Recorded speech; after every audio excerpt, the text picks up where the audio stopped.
All right, everybody, good evening and welcome back. You're listening to America Now. I'm here live with you for all 3 hours tonight.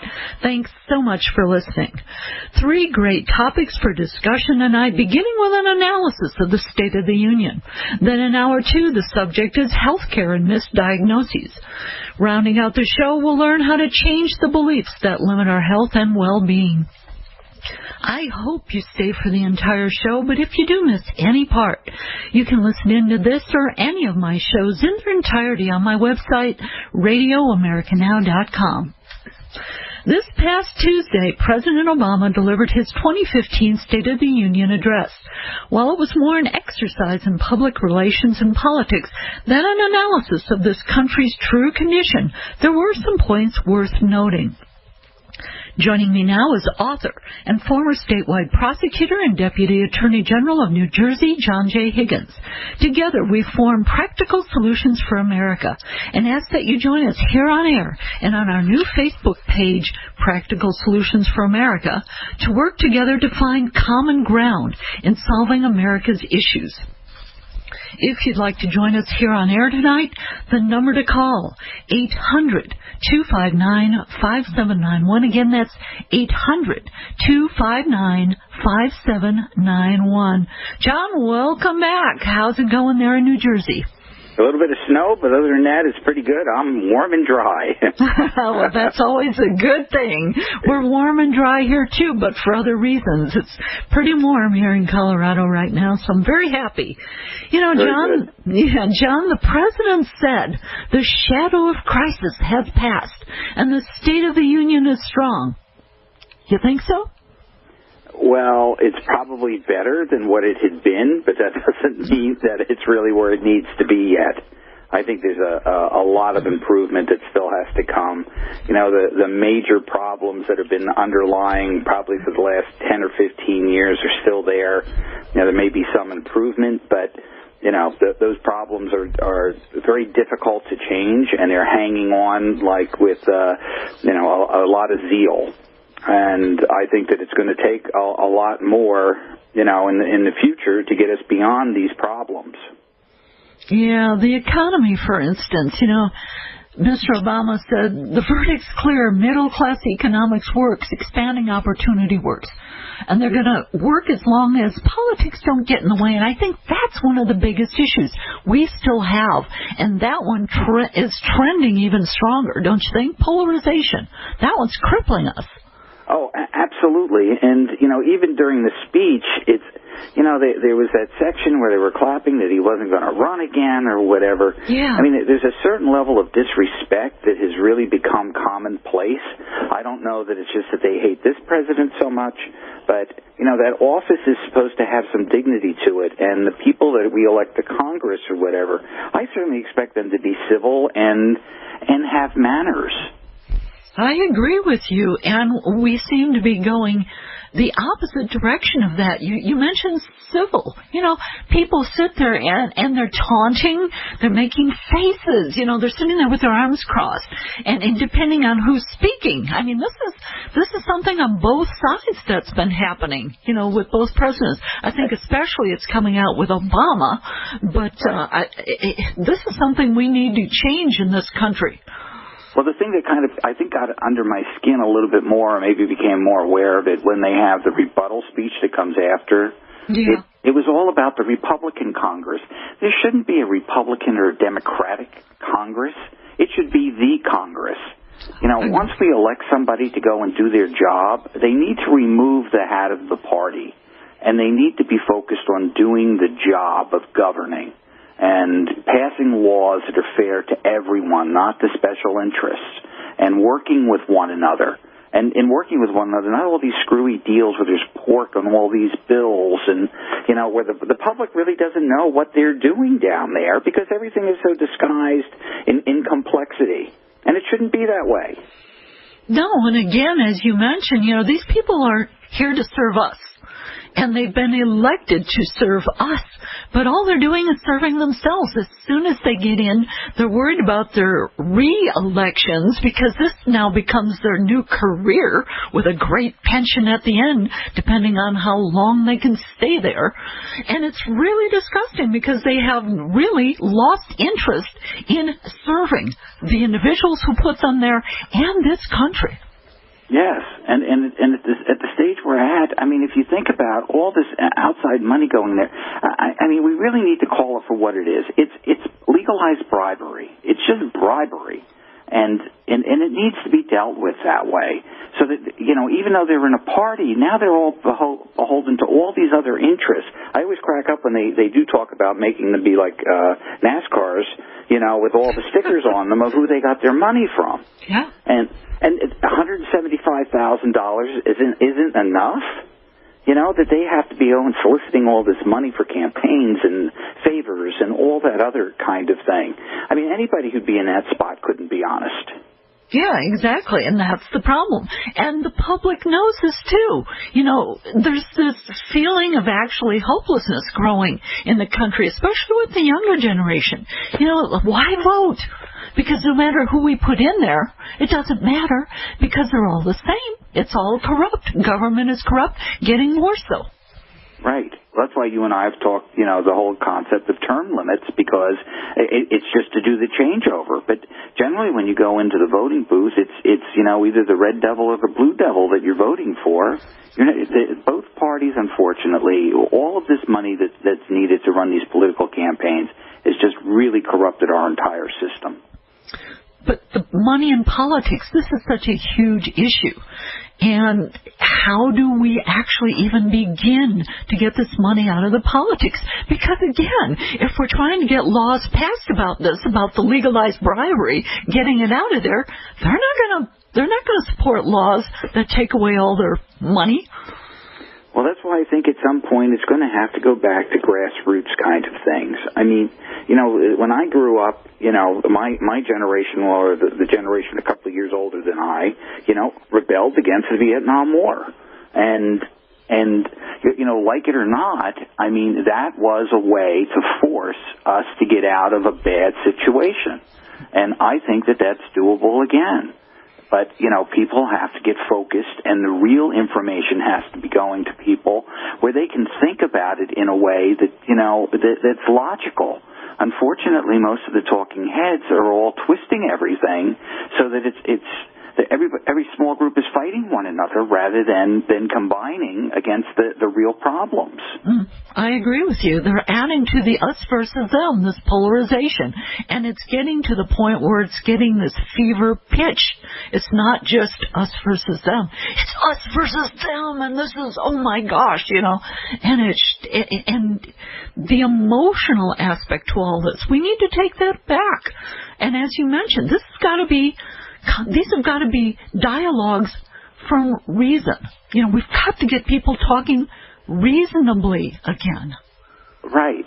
And the thing that I believe that people can do is that if they start listening, I think they're getting forced into that, actually, Barb, because the middle class is being pressured from below and above at the same time. I mean, the tax structure is not fair to the middle class. It hasn't been for a long time. And then the wages are all stagnant. The jobs that, you know, yeah, they talk about creating 11 million jobs or whatever, but the majority of those jobs are all in the hospitality and leisure industry, which are all minimum wage. Or the people that are unemployed that gave up looking because they can't make a decent living. Exactly. The whole idea is $10 an hour to survive on. Who can survive on that? At least not in the United States I know. Nope. All right, America Now returns with more Real State of the Union. All right, everybody, I am back here live with you. John Higgins joins me, and we are talking the real State of the Union. And, John, you know, you brought up that the American middle class continues to be hard hit. Rising prices, stagnant wages, you know, the high-paying jobs are being replaced by lower-paying positions. You know, we've got to get all this turned around. Oh, no, absolutely. And we have to do something to put the jobs back in the United States. You know, part of the problem is that a lot of the jobs went overseas, and you know, the president was talking about, you know, these companies that are, you know, talking about bringing jobs back or whatever. You know, looking through fact checkers and whatever, it looks like the numbers he gave really weren't the true numbers. It's maybe only 16% of these companies are really bringing jobs back. The other ones are talking about it. You know, talk is basically cheap. Yeah. And, you know, we have to do something probably through the tax code or some other form of incentive to have these companies keep the jobs in the United States. Yeah, definitely. And again, too, another big issue, even when we do have the jobs here in the States, a lot of these jobs are being cut to part-time. But part-time can be 39.99999 hours, where people don't get any benefits, they don't get the overtime, they don't get any of this, yet they're being asked to do more for way less. Right, and in many ways that is really just the way that we're providing corporate welfare. Because if they are not providing the benefits for the person working 39.99, whatever, and they go to get health care, then we're providing them with some kind of subsidy generally so that they can pay for the health care. So what we're doing, it's like the corporations are lining up in the welfare line themselves. And nobody's calling them on it, and they need to be called on it. Well, again, too, there's a lot of people out there talking that on top of it, that if we go ahead and, you know, up this minimum wage and bring more jobs back and continue to tax the corporations at higher rates, as Obama is suggesting, that this is actually going to hurt the U.S. workforce. I don't get it. Well, that's fine if you want to look at it without having, you know, the effect on the middle class. When you go back to the 50s and the 60s, when it was the most, I guess, healthiest of the middle class, the tax rates went all the way up to 90% on individuals. And I'm not saying they need to go up to 90%, but the corporations are making record profits. They're paying their upper tier people tremendous amounts of money. They're not spreading it to the lower people, which is really just foolishness when you think about it, because the middle class is really the driving engine in an economy. They're the people who really have the money to spend, to buy things.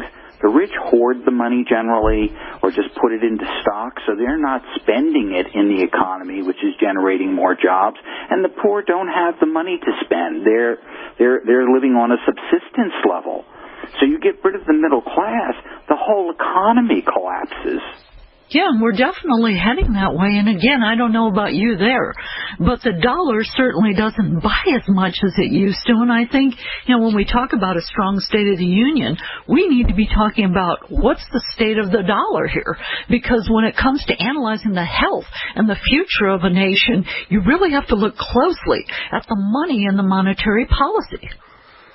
Right, and the problem with all of this strong and weak dollar stuff always has been that it's how it relates to foreign currencies.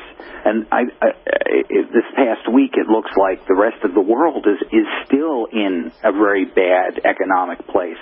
But we haven't gotten beyond this Great Recession or Depression, whatever you want to call it. You know, the foreign banks are now starting to play with their currencies because they're trying to survive as well. The problem in the United States, I think, is nobody's really giving us the real numbers on what inflation is. Part of it's because everything is so intertwined in interest rates and all of this other stuff. That's why this complexity is becoming like a spider's web that's choking us. So we're not being honest about what's going on, because you move one piece, it moves five others. We've got to start separating everything again so we can see clearly where the problems are and not all this entwinement. How do you suggest we get started on this? We start making these politicians be honest about what it is. I mean, the government is responsive if you apply the right pressure. The executive branch is always sensitive to what a politician says or does, because their budgets are controlled by the politicians.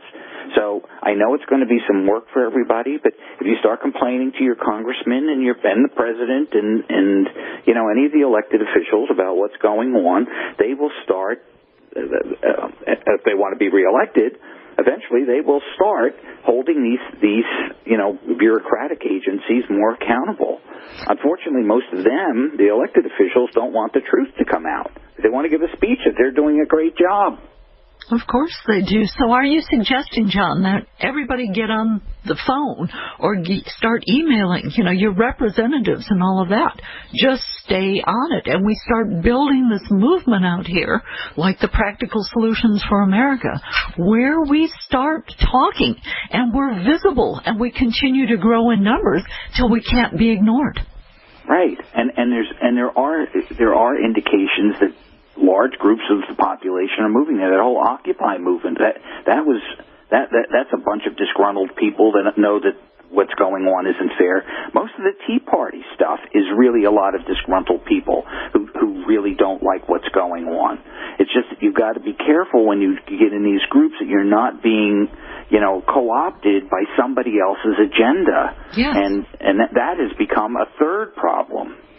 That's probably one of the biggest problems right now. There seems to be politicalization of absolutely everything these days. Yes. And again, it masks what's really going on. You can't fix a problem until you know exactly what it is. And with all this, convolution of what the politicians tell us all the time, we can't see exactly what's going on. It seems pretty clear to me we've got an inflation rate that's pretty much out of control. We've got corporations that are making record profits that are hiking all of these costs on everybody without any justification, because obviously they're not paying their workers anything more. So where's all that money going? And part of it, too, is this whole idea that a corporation is a private individual. Corporations are not private individuals. That's a legal, construct to make a way of dealing with them. But that doesn't mean that they're entitled to the Bill of Rights in the United States Constitution, as far as I'm concerned. Yeah, here, you would know best being in that profession. So, yeah, but I think most of us out here, John, don't know that. And we hear these types of things, especially with those in authority or through the media speaking this way, and it's become kind of ingrained in us. And this entitlement at every level, from the individual all the way up to the corporate, is so out of control. It is destroying this country so rapidly. And one of the biggest problems, I think, facing us right now, the economic well-being, is Congress. It's the insistence on this deficit spending. And let's touch on that just a little when we return here on America Now. Stay with us. All right, welcome back, everybody. I'm live here with you, and John Higgins is joining me this hour. We're talking about the real state of the union. And unfortunately, it could be a whole lot better, even though it does seem to be slightly improving. And John, right before the break, I brought up the deficit spending. This one seems to be a little bit out of control. What's your thoughts on this?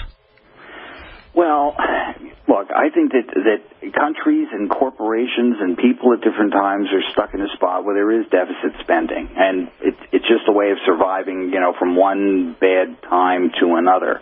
The difficulty that I have is that our governmental officials will tell us that they can't put money into the United States economy because of the tremendous deficit we're in. But 2 days later, we're sending troops, we're using bombs, we're sending aid, whatever, to some foreign country that really does no benefit to anybody here. And that money that's being spent is really our money.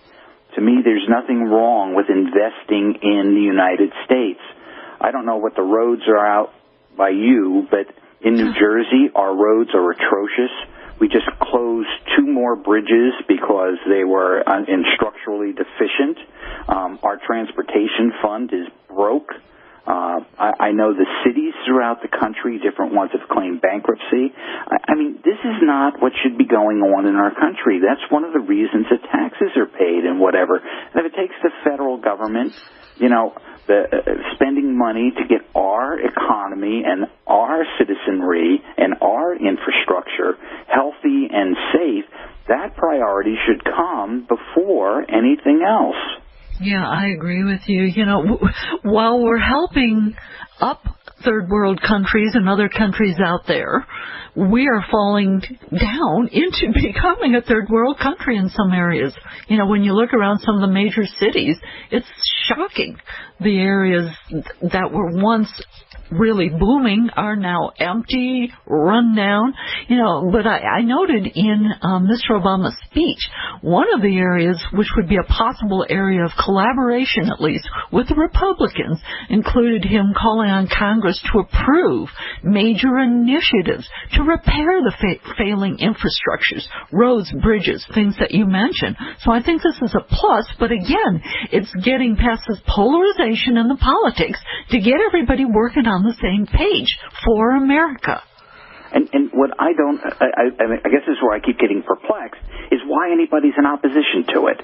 Yeah. Because, you know, when we have unemployed in this country, it costs us money. It's not like we exile the unemployed to, you know, overseas somewhere. They're all among us. We have to take care of them. You know, there's this new movement where you have to get drug tested or whatever before you can get welfare or whatever.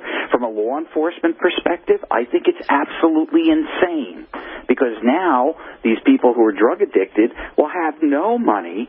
So where are they going to go get money? They'll have a pipe in their hand and hit you over the head and take what you have. I mean, there's reasons that we put basic safety nets in place so that people can survive in a legal manner. Break that, you know, contract with people, and the rules of, you know, civilization disappear, because now it's the rules of survival. And we're getting to that point more and more everywhere. And people are becoming more fearful, which just plays into all of this. When people are fearful, they're not thinking clearly about anything at all. And they run out and you know, the guns, the gold, the ammo, whatever. You know, people are stockpiling. And I can, you know, sort of understand why. They're afraid it's going to come to all-out war again. Right, and if it does, then we are really in one hell of a pickle. Yeah. Because that, you know, you always have to have some kind of civilized structure for a government to hold in place and to be fair across, you know, populations. Otherwise, you end up will be no different than the Afghanis with the different tribal leaders, or, you know, or a dictatorship where one strong faction takes over and then starts killing off everybody who's opposed to them. I can't see the United States going there. We're smarter than that. We're better than that. Yeah, you know, on the other hand, John, you know, you hear a lot of people, the pundits talking out there, that America's now facing the greatest military threat since the middle of the Second World War, you know. It was like China is now aligned with, you know, Russia and Iran, and they've got this unofficial axis against the U.S. And people out there are talking about, oh, we need to, you know, really watch this, and then there's terrorism. It's a significant and growing threat. And yes, it's out there, and there's other areas that we need to be watching, but then they, on the other hand, say, we're not putting enough into our military. Well, this is the problem. The military, in some ways, has become almost like almost a welfare program, if you think about it. We're funding weaponry systems sometimes that we don't need at all, right? Right. And then we're keeping a large standing army for whatever purpose. And that is not to denigrate anybody in the military at all. It is to say that they have to look at this in a reasonable way. And our economy shouldn't also be dependent on sending our citizens into harm's way in places that there is no solution.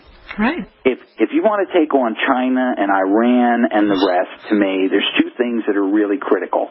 Is that the United States, first of all, does need a strong middle class, because we are the driving engine when it comes to an economy. When those economies get really bad, they have trouble controlling their own people. So that will keep them in some kind of disarray. The second thing is that we have to hold corporations responsible about investing all of their money in infrastructure in these other countries. I've always thought that all of this investment of moving factories over into China and whatever is almost a national security issue. Mm-hmm. You give them the means of production and you remove it from the United States, At some point, they go, you know what? This is ours. Well, they're already doing that. Yeah, they're already doing that. You know, when I was at the university here, many of the Chinese were coming over here and getting their visas and working with us, especially in the field of science, which I was in. They're taking all this information, and yes, they're very hard workers and all of that, and they help us out to a certain degree, but what they're really here doing is getting all the information, all the technological information, all of this, taking it back to China and making it theirs. And guess who they would eventually use against? I don't think they have any loyalty to us. Well, I will also say that the reason I don't get super concerned about it is because China is still a dictatorship. And dictatorships always fail. Because as you educate your population, they start questioning authority. Why are they going to listen to the commissar or whatever who is much less educated than them, telling them what to do or not to do?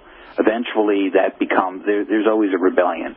China, after there is a rebellion and it becomes more of a democratic society, is much more of a risk to us than what it is now, at least in my opinion. Yeah, but what do you think about China, Brazil, and Russia, and those countries kind of forming this temporary alliance where they're making it somewhat clear they don't want to use the U.S. dollar either for transactions? That could really end up hurting us. Right, but whose money are they going to use? I mean, the Chinese money. I mean, the Chinese, you know, they manipulate their money much more than we do.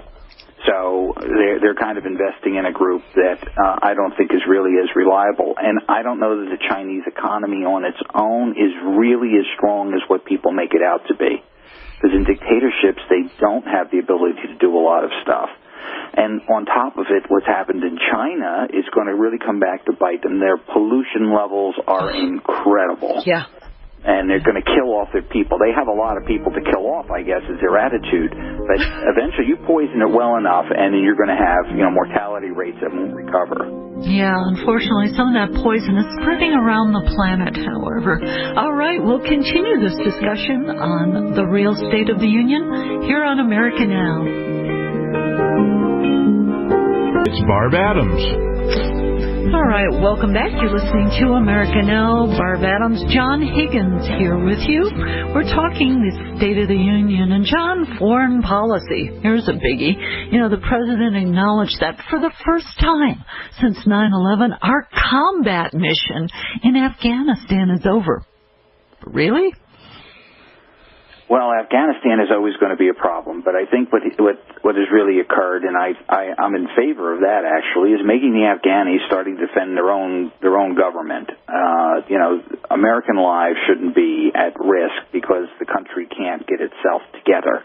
Part of the problem I think in Afghanistan as well is that it's almost like Vietnam in some ways, in that the Pakistanis back the Taliban. So it's like the communist Chinese and, you know, backing North Korea or North Vietnam back in the day. So at some point, you know, it's only going to end when you get Pakistan out of the mix and have them, you know, claim these people to be, you know, outlaws as well.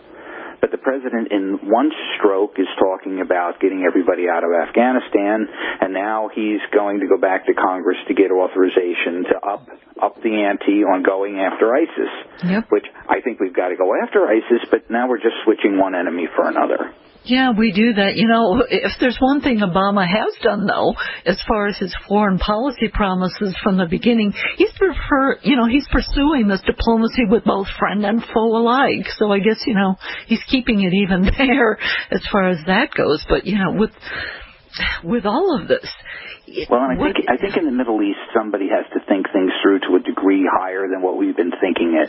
I think that really at some point you're going to have almost more of an Arab army that's more of a police force over there that's policing themselves.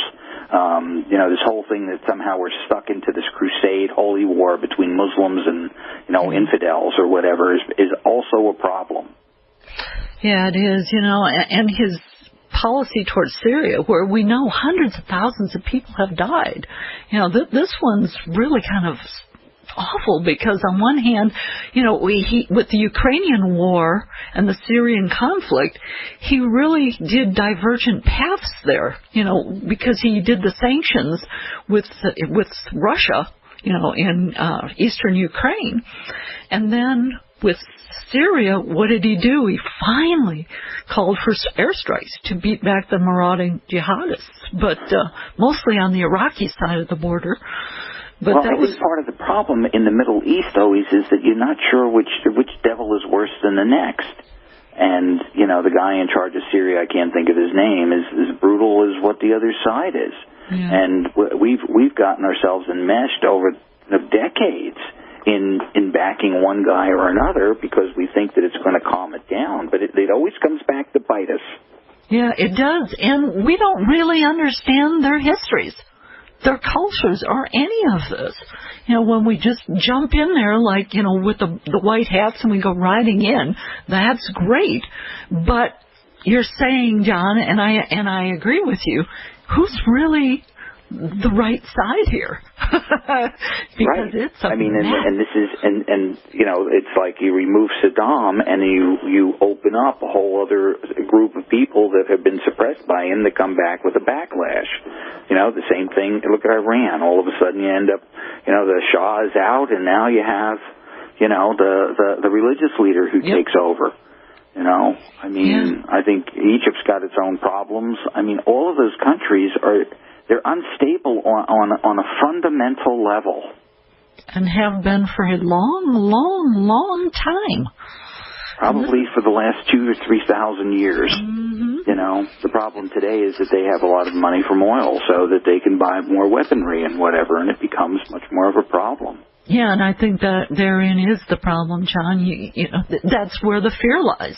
Because if they get the weapons that we assume they're already having or getting, this could be a huge problem for everyone. So we have to somewhat intervene. We've got to try to figure out how to do something. But at the same time, jumping in and doing something isn't always the right thing. No, it's not. And part of it, too, I think it was a fundamental problem when they set up the United Nations with giving these other countries those veto powers. We have the devil in among us who is vetoing half the time the stuff that really needs to be done. Yeah. The Soviet Union or Putin now. Oh, yeah. And at some point, I would hope that we find some way around that. But, that's always the problem. These endeavors should be more United Nations and real United Nations, not American troops with a UN flag on them. Yeah, exactly. Here we go again. Polarization, even at that level. United States, United Nations. This is a root problem around the world right now. And it continues to grow. Nobody's addressing it. No, we're trying. We're trying here. and that's what it is, because you can deal with a problem if you can identify what it is. You can come up with a solution. When you keep everything entwined and, every time there's been major world wars, it was always it was like a Stratego game or a chess game where everybody was locked into a position. It only took one move for everybody to start moving in the wrong direction. Yeah. Yeah, and we're doing that very quickly at this time.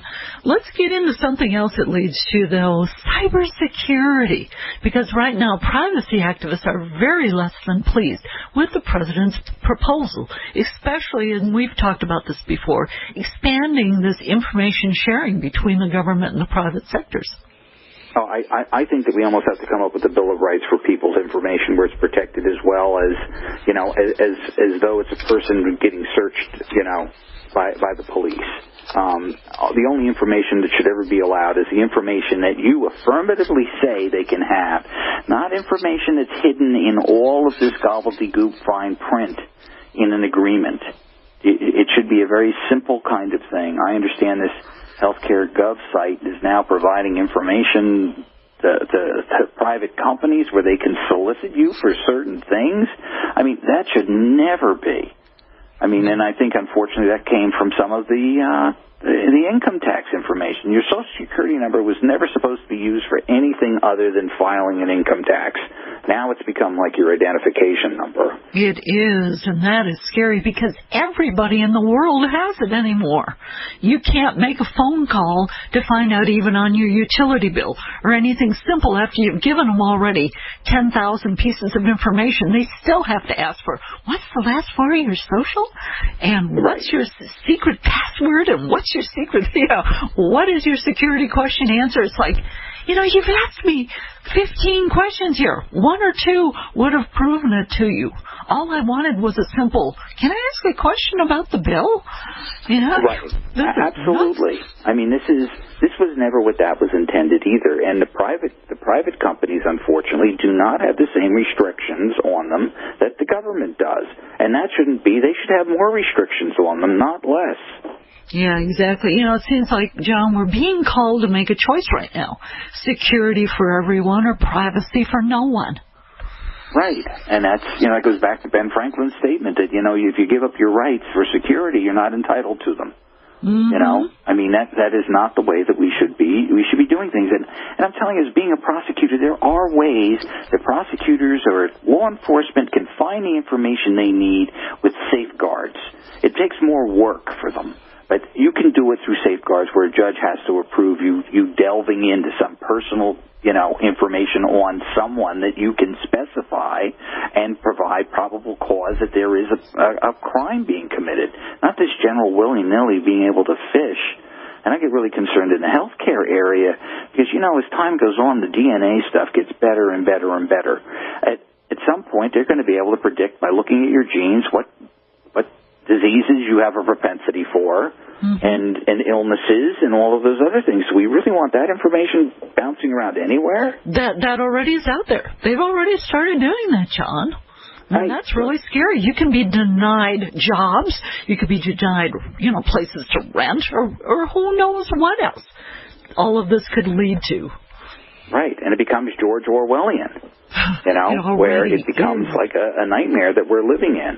And, hopefully, if we don't start speaking up and complaining and saying that this isn't right and this needs to be stopped and whatever, protections can be put in place. Yeah, here. All right, everybody, join us, please. Practical Solutions for America, our Facebook page. It's a new one, as well as continue to listen in and do as John said. Start speaking up. Come on, voice. Talk to neighbors, talk to friends, get out there. We need to save this country. All right, everybody, America Now continues.